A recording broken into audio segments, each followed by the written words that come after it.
L'irréparable pourrait se produire à l'échangeur d'Awenji si rien n'est fait. Depuis plusieurs années, on assiste à la dégradation progressive de l'échangeur d'Awenji, ouvrage réalisé en 1996. Selon certains usagers, la dégradation de cette infrastructure est due à la fréquence de la circulation des véhicules poids lourds, ajoutée aux eaux des ruissellements et de la vétusté du revêtement de la chaussée. Et le vieillissement de cet ouvrage peut avoir des conséquences graves. Je ne sais pas quoi dire, mais je crois que c'est dû au poids lourd. C'est dû au poids lourd qui passe, qui circule 24 sur 24. Ça a mis du temps aussi, ça a mis du temps. Depuis le temps, je crois, depuis quelle année? S'il faut changer, il n'y a qu'à changer, ça a mis du temps. Cette situation entraîne d'interminables embouteillages, une épreuve des nerfs qui exaspère aussi les piétons qui souhaitent au plus tôt des travaux de réhabilitation. Ça crée vraiment les embouteillages comme vous voyez là. Et puis quand il y a la pluie, il y a souvent un peu comme une sorte de petits lacs d'eau là. Et quand nous les piétons comme ça nous passons, quand les voitures passent comme ça espèce sur nous. Il faut que le gouvernement intervienne là au-dessus, arranger pour que ça soit bien quoi. Nid de poules et crevasses sur la chaussée de l'échangeur d'Awenji aggravent le risque d'un éboulement et doivent interpeller les autorités municipales qui se doivent d'engager les travaux de réhabilitation avant qu'un drame ne se produise.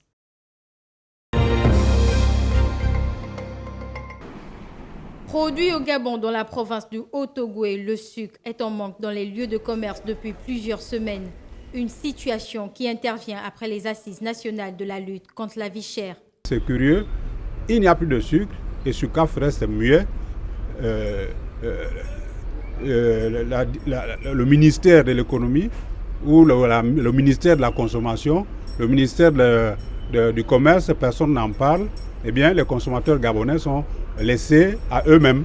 C'est pénible comme situation. Vous savez, quand vous avez des enfants qui sont habitués à prendre du petit déjeuner et qui ne peuvent pas en prendre, simplement parce qu'il n'y en a pas. Ils ne vont pas nous dire que le sucre vient de l'Ukraine ou de la Russie. Un fait alarmant, la rareté du sucre entraînerait une augmentation du prix par les commerçants. Les responsables de cette production de sucre auraient envoyé des stocks au total 3000 tonnes. Visiblement sur le terrain, le sucre est en manque. Où serait passée cette cargaison de sucre? La DGCC doit aller vérifier si réellement ce que la SUCAF dit est vrai. Parce que la SUCAF prétend avoir au moins 3000 tonnes de sucre à Libreville. Et donc, si les 3000 tonnes existent, qu'il aille filmer et nous montrer qu'effectivement les 3000 tonnes existent. Et voilà à quel endroit les consommateurs peuvent aller s'approvisionner. Nous sommes en train de vivre la spéculation, le chantage des commerçants véreux. Il y a des personnes qui vendent aujourd'hui, dans des rares cas, le sucre à 1800 francs, le sucre à 2000 francs. Et donc, vous voyez que ce n'est pas bien, c'est grave.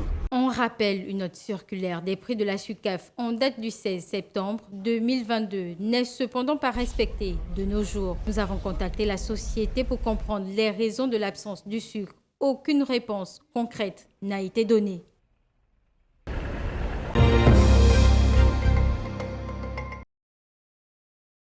Totalement désespérée, mais toujours aux côtés de son nouveau-né. Yacine, jeune gabonaise de 34 ans, vient à peine de mettre au monde son bébé par césarienne au sein de la polyclinique Chambrier. C'est après avoir essuyé de nombreux refus dans des différents hôpitaux de Libreville qu'elle sera finalement acceptée dans cette clinique privée. Quand je suis arrivée à la clinique Chambrier, avant de ça, d'abord, je suis allée dans tous les hôpitaux. On a tourné.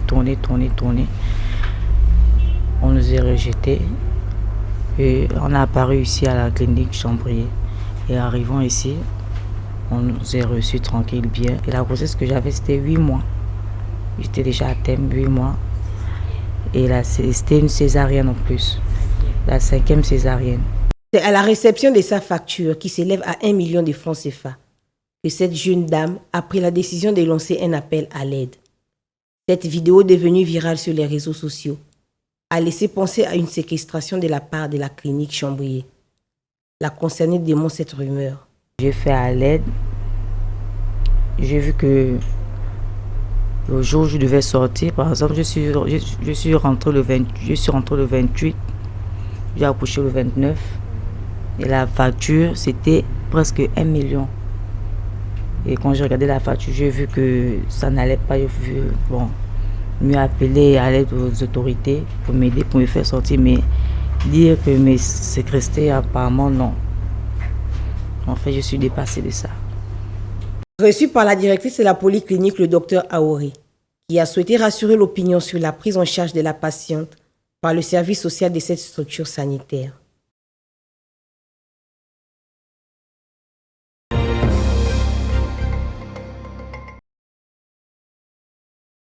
L'opération de vérification des listes électorales est effective ce jour, mardi 9 mai 2023, dans les centres de vérification. Les vérifications se font de manière progressive par les électeurs qui ont choisi de se déplacer cette première journée ouvrable. Aujourd'hui, il y a eu l'ouverture des listes électorales. Je suis venue regarder mon nom, j'ai vu mon nom.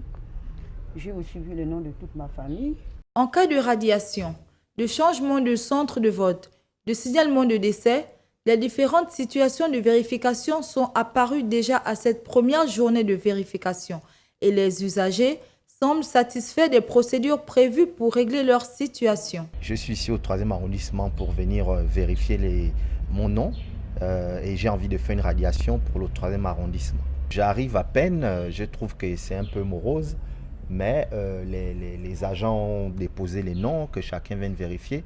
Mais je déplore juste qu'il n'y a aucun agent sur place pour pouvoir orienter ou pour pouvoir répondre aux questions, aux questions que les usagers peuvent se poser en fait. C'est un peu juste ce que je déplore. Le processus de vérification semble tenir ses promesses de lancement simultané dans tous les centres du Gabon. Pour les responsables, les mécanismes mis en place font déjà preuve d'efficacité. Vous n'aurez plus besoin d'aller à l'intérieur, donc aller en province pour pouvoir vous faire inscrire. Vous vous faites inscrire sur place. Donc c'est peut-être un peu ça là l'avancée avec tout ce que nous pouvons comprendre comme déplacement, les difficultés pour pouvoir se rendre en province. Et ceux qui ont pu avoir 18 ans avant la période de 2016. Donc c'est ceux-là qui sont essentiellement concernés par l'opération d'inscription. Donc il leur faut avoir une pièce d'identité en bonne et due forme.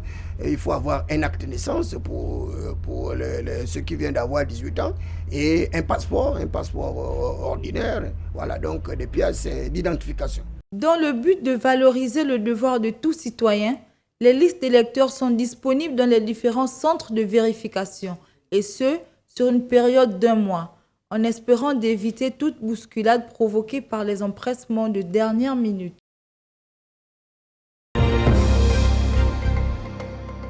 Ce fut presque une formalité le jeudi 23 mars 2023. Les députés de l'Assemblée gabonaise ont voté à 113 voix sur un total de 122, la future réforme constitutionnelle. Le texte qui instaure plusieurs nouveautés, dont le scrutin à un tour pour toutes les élections, la non-limitation des mandats ou encore une réduction de la durée des mandats présidentiels et locaux de 7 à 5 ans. Ces mesures qui doivent maintenant être validées par le Sénat sont issues d'une concertation politique menée à Libreville entre le président Ali Bongo Ondimba et l'opposition du 13 au 23 février dernier. Durant ces 10 jours, élus du parti au pouvoir comme opposants ont échangé leurs idées dans une atmosphère conviviale et ont tiré des conclusions qui vont dans le sens de l'apaisement. Du 8 au 11 février 2023, la Cour constitutionnelle a effectué une campagne de sensibilisation définissant les différents aspects du processus électoral. Préparer les populations à des élections passives, apaisées et transparentes au Gabon. Les partis politiques, les associations à caractère politique, les forces de défense et de sécurité, la haute autorité de la communication, les médias, les confessions religieuses, les membres du gouvernement, les députés, les maires et conseils municipaux qui ont chacun un rôle à jouer dans les élections à venir au Gabon. Par cette campagne de sensibilisation, la Cour constitutionnelle, la plus haute juridiction de l'État, veut emmener les différents acteurs impliqués à travailler pour les élections sans heurts.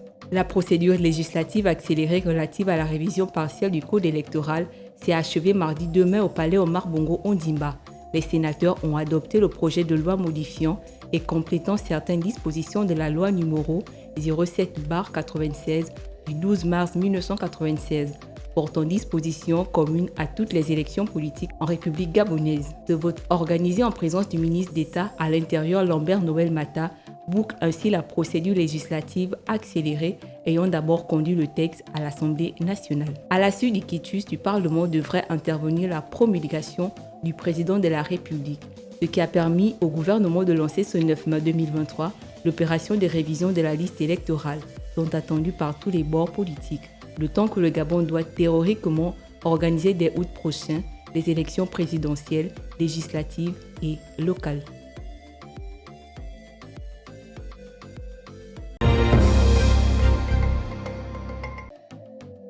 À quelques mois des prochaines élections législatives, locales et présidentielles, les choses se dessinent quant à la collaboration entre la Commission nationale de lutte contre la corruption et l'enrichissement illicite et le Centre gabonais des élections.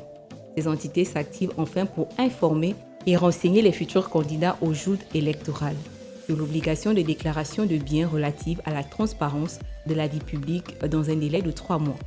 Afin qu'aucun candidat aux élections législatives locales et présidentielles n'ignore les dispositions de l'article 8 nouveau de la loi 041/2020 du 22 mars 2021 instituant la production du récépissé de déclaration de biens par tout candidat lors de toute élection politique au Gabon. Le président Nestor Mboua, avec son hôte du CGE Michel Stéphane Bonda, ont convaincu de la procédure mise en place et les mécanismes en cours de déploiement sur l'ensemble du territoire national. En application des dispositions de l'article, le Parlement a institué la production du récépissé de déclaration de biens par tout candidat lors de toute élection politique.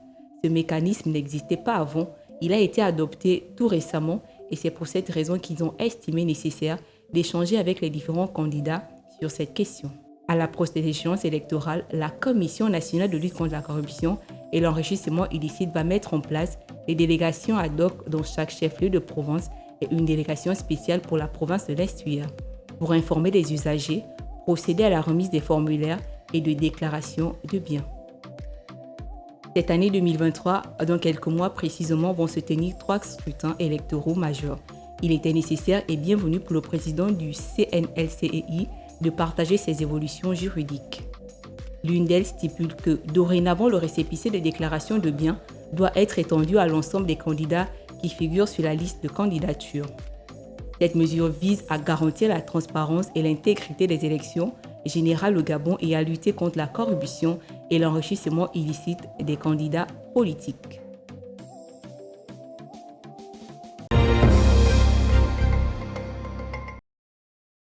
Le poste de bâtonnier, chef de l'ordre des avocats, est toujours vacant.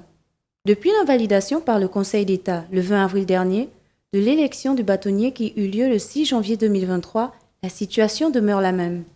Selon l'article 66 de la loi sur la fonction d'avocat, en cas de vacance du bâtonnier dûment constatée par le Conseil de l'ordre ou par le ministre chargé de la Justice, un bâtonnier intérimaire est élu dans le mois qui suit la constatation de la vacance. Pourtant, en date du 24 avril, le ministère de la Justice a bien été informé, et cela selon la procédure en vigueur. Le bâtonnier sortant, maître Lubin Tuntum, ne peut à ce jour convoquer une assemblée générale pour élire un bâtonnier intérimaire.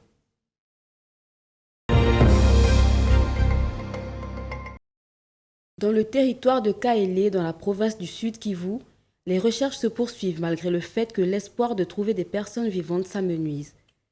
Lors d'un point de presse hebdomadaire, Patrick Mouyaya, le porte-parole de la République démocratique du Congo, n'a pu préciser le nombre de disparus qui, selon les autorités locales, se comptent en centaines. Le Bureau de coordination des affaires humanitaires de l'ONU, OCHA, a de son côté estimé à près de 3000 le nombre de familles sans abri. Les rescapés ont une maladie de traumatisme. Ils sont trop traumatisés comme nous-mêmes ici.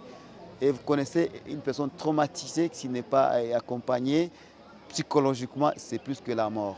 Et quand l'autorité a décidé que la journée d'aujourd'hui soit décrétée une journée d'observation de deuil national, c'est pour nous une consolation. Plusieurs villages ont été submergés, de nombreuses maisons emportées, des champs dévastés, quand des rivières sont sorties de leur lit sous l'effet de pluies diluviennes. Cette catastrophe est survenue 2 jours après des inondations qui ont fait au moins 131 morts et détruit des milliers de maisons au Rwanda voisin. De telles catastrophes révèlent la nécessité pour les autorités de travailler sur un plan national d'aménagement du territoire, avec un accent particulier sur les risques d'inondation dans certains endroits du pays, a de son côté estimé Greenpeace Afrique. Selon l'ONG de défense de l'environnement, ces inondations sont l'un des signes forts que le changement climatique est une réalité et nécessite une action urgente des dirigeants du monde. Un tribunal sénégalais a condamné lundi l'opposant Ousmane Sonko à 6 mois de prison avec sursis. Une part de doute subsistait cependant lundi soir quant à l'effet de cette peine sur sa candidature au scrutin de février 2024. Ousmane Sonko, 48 ans, 3e lors de la présidentielle de 2019, est poursuivi par le ministre du Tourisme Mame Mbaye Niang pour diffamation, injure et faux. Et la Cour a condamné M. Ousmane Sonko à 6 mois d'emprisonnement avec sursis pour les 2 infractions et a confirmé les 200 millions de dommages et intérêts qu'il doit payer à M. Mame Mbaye Niang. Mais par ailleurs, la Cour a fixé la contrainte par corps au maximum. Si cette décision est définitive, Ousmane Sonko sera définitivement exclu de la course à la présidence. Il a 6 jours à compter de la notification de la décision pour se pourvoir en cassation. Si maintenant il n'exerce pas cette voie de recours extraordinaire, il est bien évident que la décision sera définitive et il me semble que la conséquence du caractère définitif de cette décision, c'est de l'exclure définitivement de la course à la présidence. Il est par ailleurs visé depuis 2021 par une enquête pour viol présumé sur plainte d'une employée d'un salon de beauté de Dakar. Le second procès doit se tenir le 16 mai.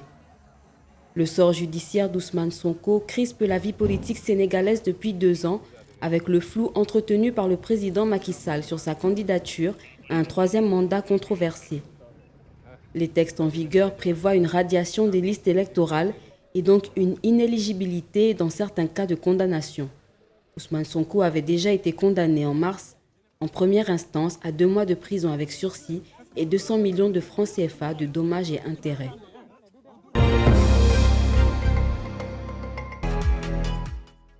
Pour le moment, les choses semblent mal aller pour nos ambassadeurs gabonais engagés au championnat du monde de judo à Doha. Rappelons-le, le Gabon a envoyé 3 participants pour prendre part à cette messe mondiale. Sauf que les 2 premiers combattants peuvent déjà nourrir des regrets au sortir de leurs différents combats dont ils se sont fait sortir. Il s'agit de la très prometteuse Virginia Aymar chez les moins de 48 kg, fouettée d'entrée dimanche par l'Italienne Francesca Milani, 12e au rang mondial. La Gabonaise n'a pas fait le poids au point de perdre le combat sur un hippon. Malheureusement, les choses se sont mal passées pour Aymar, qui avait été congratulée il y a quelques semaines lors de l'Open de Luanda en Angola. Chez les hommes, un goût amer pour le jeune prodige Fernand Quero, numéro 1 mondial chez les juniors. Il devra très vite revenir sur terre et travailler davantage, car entre la catégorie junior et celle des seniors, le fossé est énorme. Le Gabonais a été étrillé par le Roumain Bors Dimitrescu, 58e mondial.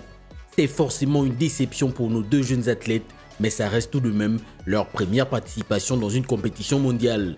Le Gabon compte désormais sur Luc Manongo, dernier représentant gabonais et dernière chance de médaille qui fera son entrée en lice dans quelques jours chez les poids lourds.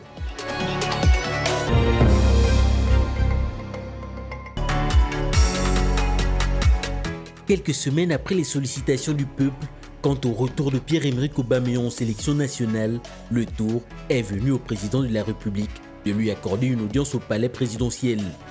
L'ancien capitaine des Panthères, Pierre-Emerick Aubameyang et son père, Pierre Aubameyaya, auraient discuté du retour en sélection de l'international gabonais. Selon une source proche du chef de l'État, la demande aurait été formulée par le sélectionneur national, Patrice Neveu, qui a fait savoir aux collaborateurs du chef de l'État son envie de revoir Aubameyang en sélection lors du prochain regroupement des Panthères.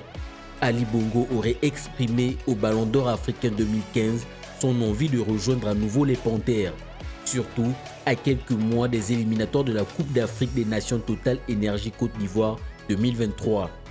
Pour son attachement et son amour pour le Gabon, au sortir de ces échanges, le joueur de Chelsea Football Club en manque de temps de jeu dans le club londonien, devrait certainement regagner les rangs des Fauves et incontestablement récupérer le brassard de capitaine et le numéro 9 qui lui sont chers et qui a été affiché par Aaron Boupendza lors de son absence aux sélections nationales.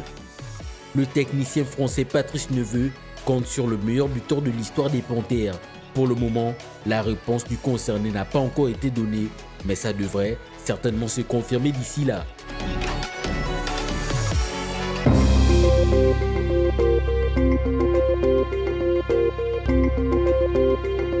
Thank you.